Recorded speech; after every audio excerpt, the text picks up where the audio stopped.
September 7, 1945, Berlin. American and British generals stand frozen on the reviewing stands, watching something that makes their blood run cold. 52 steel monsters roll past them, tanks with a shape nobody has ever seen before. One American officer later writes in his classified report, "Everything we have is obsolete."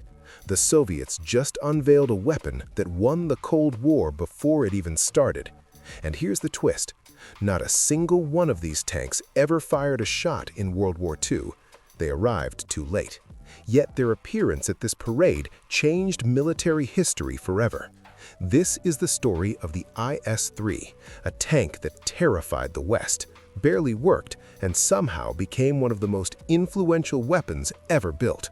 But to understand why these generals turned pale that day, we need to go back 1 year earlier, to a burning battlefield where Soviet engineers were collecting photographs of something horrifying. Summer of 1944. The Kursk battle is over. Soviet forces are pushing west. Victory seems certain now. But there's a problem nobody's talking about publicly. Soviet tankers are dying at an alarming rate. Special commissions are touring frontline units, examining destroyed IS-2 heavy tanks. What they're documenting is brutal. German 88mm guns are punching straight through the frontal armor of the USSR's best heavy tanks. Crews don't stand a chance. Engineers gather in sweltering design bureaus in Moscow, spreading out these photographs like crime scene evidence. Every punctured steel plate tells the same story. The current approach isn't working. One designer suggests the obvious, make the armor thicker. But another engineer does the math on paper and shakes his head. Add more armor and the tank becomes too heavy to move. The bridges can't support it, the engines can't push it. You've built a fortress that can't get to the battlefield. Someone proposes something radical. What if we don't make the armor thicker? What if we change the angle? Make it so steep that shells just slide off instead of penetrating. The room goes quiet. This isn't a small modification. This is redesigning everything from scratch. And here's the problem. It's late 1944. The war is still raging. German factories are still pumping out tanks. There's no time for 3 years of careful development and testing. The project gets a code name, Kirovets 1. The goal is insane by any standard. Create a completely new hull shape that provides maximum protection with minimum weight, and do it in months, not years. What happens next is either brilliant or reckless, depending on who you ask. The design that emerges looks like something from another planet. The front of the tank isn't flat anymore. It's a 3-sided pike nose, angled so dramatically that it resembles a shark cutting through water. Engineers run the calculations. At these angles, even a direct hit from an 88mm shell would ricochet away, theoretically. But nobody's ever built a tank shaped like this. The manufacturing is going to be nightmarish. Welding these compound angles requires precision that most Soviet factories don't have. And there's another problem. The shape creates internal space issues. Where do you put the crew? How does the driver see? How do you fit the ammunition? The team works around the clock. They redesign the turret too, flattening it into a hemisphere shape that's harder to hit and harder to penetrate. They give the driver his own hatch on top instead of a vulnerable vision slit in the front armor. Every decision is a compromise between protection, practicality, and the ticking clock. Spring of 1945 arrives. The first prototype rolls out of the factory. Military observers walk around it in silence. Nobody's quite sure what to say. It looks like it's from the future. Sleek, low profile, that aggressive pike nose jutting forward, a 122mm gun that can destroy anything on tracks. The test results come back. The frontal armor is effectively impenetrable to German guns. The equivalent thickness, when you factor in the angles, is off the charts. There's just one problem. By the time they get 52 of these tanks ready, Germany surrenders. May 8, 1945. The war in Europe is over. The IS-3 never fires a shot in anger. Millions of rubles spent, thousands of engineering hours invested, Revolutionary design completed, and it shows up too late for the war it was built to fight. Most weapons would be forgotten at this point, but Soviet command has a different idea. Berlin, September 7th, the Allied Victory Parade is being organized. American, British, French, and Soviet forces will all showcase their military might. It's supposed to be a celebration, but someone in Moscow sees an opportunity. The decision is made: send the IS-3 tanks, all 52 of them. Roll them through the heart of defeated Berlin, where Allied generals will have front-row seats. Show them what Soviet engineering can do. The tanks arrived by rail. American and British officers initially pay them little attention. They're just more Soviet tanks, right? But when the column starts rolling, everything changes. You can see it in the archival footage if you look closely. Officers stop talking mid-sentence. Binoculars come up. Notes start getting scribbled frantically. What they're seeing doesn't match anything in their experience. Western heavy tanks, the British Churchill, the American M26 Pershing, have relatively flat armor and boxy shapes. But these Soviet machines look alien. That pike nose, the way it's angled, the smooth turret, the low profile. A 122mm gun that can destroy anything on tracks. A British general later admits in his memoir, "For the first time since 1940, I felt that creeping dread that our equipment might be fundamentally inadequate." Intelligence agencies go into overdrive. How thick is that armor? What's the gun caliber? How does it perform? But the Soviets aren't sharing details. All the West knows is what they saw: a heavy tank that looks a generation ahead of anything they possess. The psychological impact is enormous. The IS-3 becomes known in Western intelligence circles as the tank that won the peace. But there's something those generals couldn't see from the reviewing stands, something that would have given them comfort if they knew. The IS-3 has a secret. It barely works. Early 1946. A special commission is formed to analyze the IS-3 tanks now entering service. The report they produce is devastating. Engines are failing constantly. Transmissions are unreliable. Cracks are appearing in the hull. Actual cracks in the armor that took so long to design. How did this happen? Here's the ugly reality. The IS-3 was a wartime crash program. Everything was rushed. Engineers borrowed components from the IS-2 without proper integration testing. New systems were designed but not thoroughly proven. When you're designing a tank while bombs are falling and the front is collapsing, you cut corners.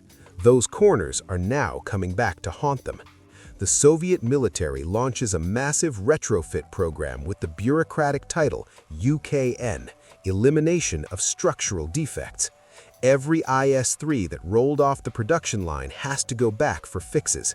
Teams work night and day, replacing engines, reinforcing hulls, redesigning transmission components. But it's like trying to patch a fundamentally flawed foundation. By mid-1946, the decision is made: stop production. Over 2,300 IS-3s have been built, but continuing would be throwing good money after bad. The Soviet Union has a fleet of intimidating-looking heavy tanks that terrify the West, but frequently break down. It's a propaganda victory and an engineering embarrassment simultaneously. Yet they keep them. Tank regiments are equipped with IS-3s alongside IS-2s. Crews learn to baby the temperamental machines. With careful maintenance and experienced hands, they can be made to work mostly. The powerful armor and devastating gun make up for a lot of mechanical sins. And that reputation, that fear factor from Berlin, is worth maintaining. Hungary, November 1956. Hungary erupts in anti-Soviet uprising. Moscow responds with overwhelming force. For the first time, IS-3 tanks go into actual combat. They roll through Budapest streets, crushing resistance points. The results are telling. In urban combat, where engagement distances are short and maneuverability matters less, the IS-3 performs well. The armor holds up against improvised anti-tank weapons. The 122mm gun destroys fortified positions with single shots. Losses are minimal. For a moment, it seems the tank might vindicate itself. But this is fighting against insurgents with limited anti-tank capabilities, not a peer military force. The real test comes 11 years later, halfway across the world. Egypt, 1960s. The Soviet Union is building alliances in the Middle East. Egyptian President Gamal Abdel Nasser wants modern weapons to confront Israel. The USSR sends him IS-3 tanks, about 100 of them, both original models and modernized IS-3M variants. Cairo believes they've acquired a game changer. Those pike-nosed monsters that terrified Berlin, generals are now going to secure Arab dominance. June 1967, the Six-Day War explodes. Egyptian forces equipped with IS-3s alongside T-54s and T-55s face Israeli armor. What happens next is catastrophic, but not for the reasons you might expect. Act 6, The Disaster, 1445 to 1730. The IS-3 doesn't fail because it's a bad tank. It fails because warfare has evolved past it. Israel fields British Centurions and American M48 Patents, tanks designed after World War II, incorporating lessons the IS-3 helped teach. They're more mobile, have better fire control systems, and, most importantly, their crews are superbly trained. Egyptian IS-3 crews are poorly prepared. Many barely know how to operate the complex machine. The war becomes a high-speed maneuver battle, exactly the scenario where the IS-3's weaknesses are exposed. It's slow. The gun, while powerful, fires only 2 to 3 rounds per minute. Israeli tanks can pump out 6 to 7 rounds in the same time. The theoretical advantage of heavy frontal armor becomes meaningless when Israeli tanks attack from the sides and rear, where protection is weaker. Egyptian crews can't reposition their lumbering 46-ton monsters fast enough. A few IS-3s score kills, proving the design still has teeth when handled correctly, but these are rare victories in a larger catastrophe. When Egyptian forces retreat, they abandon their equipment. More than half of the 72 IS-3 tanks lost are captured intact. Crews just fled. For the Israeli Defense Forces, this is a windfall. They study the tanks meticulously, test them extensively, even put them into service. But they quickly realized what the Soviets learned 20 years earlier. These machines belonged to another era. Israeli engineers get creative. They pull out the worn-out V11 engines and swap in more reliable V54 diesels from captured T54s. Some IS-3s become recovery vehicles. Others find a bizarre final role during the War of Attrition in 1969-70. Stripped of engines and transmissions, they're buried into defensive positions along the Suez Canal as stationary pillboxes, immobile steel forts firing across the water until their ammunition runs dry. 2 were eventually recaptured by Egyptian forces, abandoned Soviet tanks used by Israel, captured back by Egypt, never firing a shot in their third act. Conclusion, 1730 to 20. By the early 1970s, the era of heavy tanks is definitively over.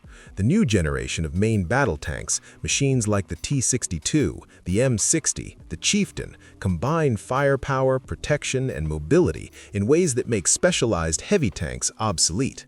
The IS-3 is withdrawn from frontline Soviet service, though significant numbers remain in storage reserves and a few second-line units keep them operational into the 1980s.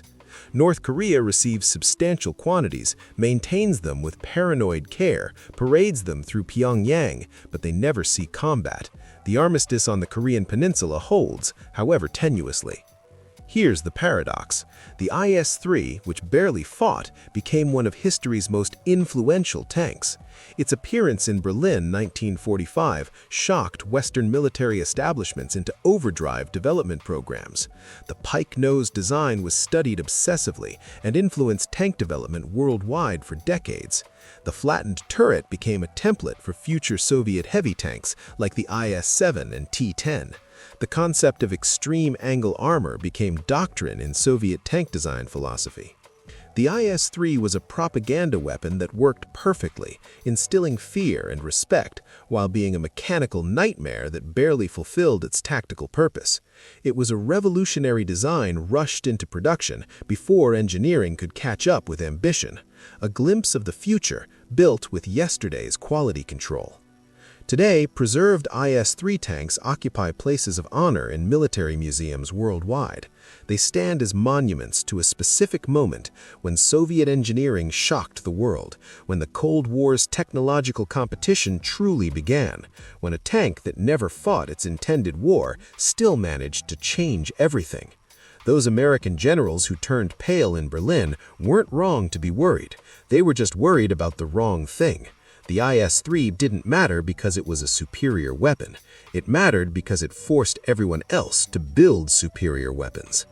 And sometimes, that's the most powerful thing a weapon can do. Not win battles, but change how everyone else thinks about winning them. Outro, 20 to 2030. If this story grabbed you, hit that like button. It genuinely helps more people discover these hidden chapters of history. Subscribe if you want more deep dives into the weapons, machines, and moments that shaped our world in ways most people never hear about. And here's the question. What other piece of military history should I cover next? A weapon that failed spectacularly? A tank that succeeded beyond all expectations? A naval disaster? A secret aircraft program? Drop your suggestions in the comments below. I read every single one, and your ideas directly influence what comes next on this channel. Thanks for watching, and I'll see you in the next story.